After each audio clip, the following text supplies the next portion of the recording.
Good morning in Christ, everyone, and have a blessed day. Our scripture reading for today is from the book of Mark, chapter 8, verse 36.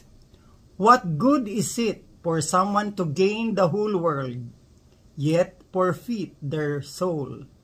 Amen. Ano ang pakinabang ng isang tao na makamtan ang buong sanlibutan, datapwat mawala ang kanyang kaluluwa? Amen.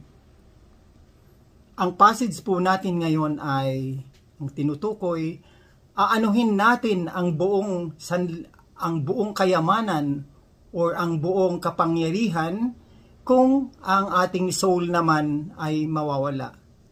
Kung ang ating pananampalataya naman sa Diyos ay mawawala, aanuhin natin ang limpak-limpak na salapi, limpak-limpak na mga jewelries,